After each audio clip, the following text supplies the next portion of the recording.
तुमचा शेजारी तुम्हाला त्रास देतोय का? प्रेमाने समजून जरी सांगितलं तरी तो ऐकत नाही, या उलट जास्तच त्रास द्यायला सुरुवात करतो.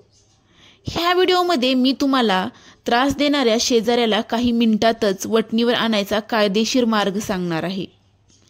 ही एक अशी छोटीशी गोष्ट आहे जी की तुम्हाला करायला घराच्या बाहेर सुद्धा पडायची गरज नाही. एक पैसा सुद्धा तुमचा खर्च होणार नाही. तुम्हाला त्रास देणारा शेजारी हा ताळ्यावर येणार म्हणजे येणार. आयुष्यभराचा धडा त्याला भेटणार आहे. तो आयुष्यभर काहीही करेल, पण तुम्हाला त्रास द्यायचा विचार सुद्धा करणार नाही. तर बऱ्याच वेळा शेजाऱ्याकडून वेगवेगळ्या प्रकारचे त्रास होतात. शेजारी बऱ्याच वेळा तुमच्या घरासमोर येऊन पाणी टाकतो, खराब पाणी तुमच्या घरासमोर सोडून देतो, घरासमोर कचरा टाकतो, किंवा त्यानंतर कुत्रा पाळा असेल तर तो कुत्रा रात्रंदिवस भुंकत असतो. त्यामुळे तुम्हाला त्रास होत असतो. आणि काही शेजारी तर प्रत्येक 2 दिवसानंतर काही धार्मिक कार्यक्रम ठेवतात, जागरण ठेवतात, त्याचा लाऊडस्पीकरने आवाज वाढवून देतात. त्यामुळे तुम्हाला त्रास होतो. तुमची मुलं त्यामुळे अभ्यास करू शकत नाहीत.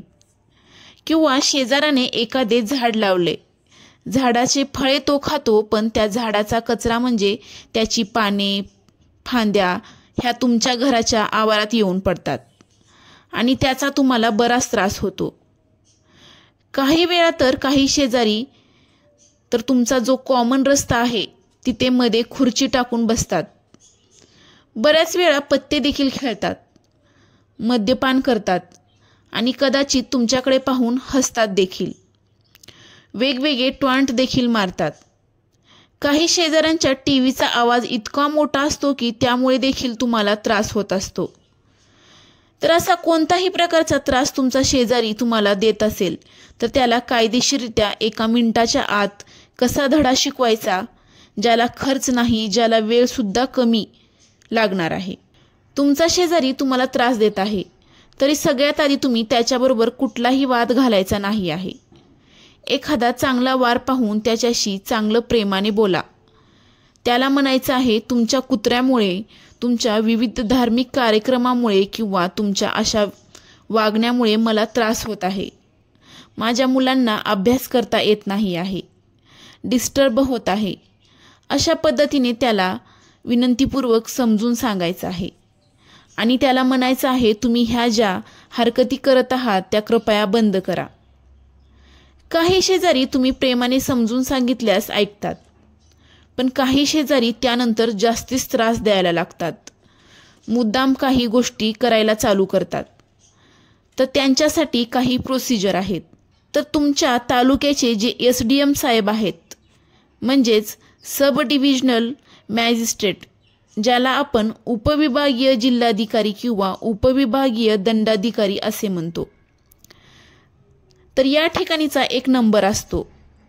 तो हेल्पलाईन नंबर गुगलवरती शोधायचा आहे. गुगलवरती जा आणि त्या ठिकाणी SDM हेल्पलाईन नंबर आणि तुमच्या तालुक्याचं किंवा जिल्ह्याचे नाव टाका. तुम्हाला हे नंबर मिळून जातील आणि त्या हेल्पलाईन नंबरला कॉल करायचा आहे आणि तिथे तुम्ही तक्रार करायची आहे की माझा एक शेजारी आहे, त्याचं नाव असे आहे, तुम्हाला भरपूर त्रास देतोय, तो वेगवेगळ्या पद्धतीने त्रास देतोय, त्याला मी समजून सांगितलं आहे तरी देखील तो ऐकत नाही, असे सांगा. कॉल केल्यानंतर अगदी काही कालावधीतच तुमच्या शेजाऱ्याकडे स्थानिक पोलीस येतात, चौकशी करतात, काय नेमकी तक्रार आहे याबद्दल त्याला समज देतात.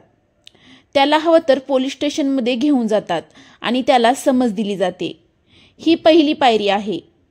याच्यानंतर देखील तुमचा शेजारी ऐकला नाही आणि जर त्याने पुन्हा त्रास देणे चालू केलं तर तुम्ही घाबरून न जाता पुन्हा त्याच हेल्पलाईन नंबरवरती कॉल करा आणि आधीच्या तक्रारीचा रेफरन्स नंबर द्या की आधी मी तक्रार केली होती, आता ही परत दुसरी तक्रार आहे.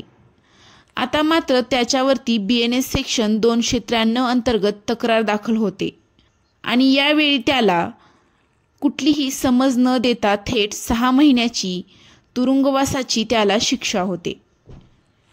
हे सर्व गोष्टी करत असताना तुम्ही स्टेप बाय स्टेप करा. म्हणजे आधी त्याला समजावून सांगा 1-2 वेळा, आणि तो ऐकत नसेल तर ह्या SDM हेल्प नंबरचा आधार घ्या.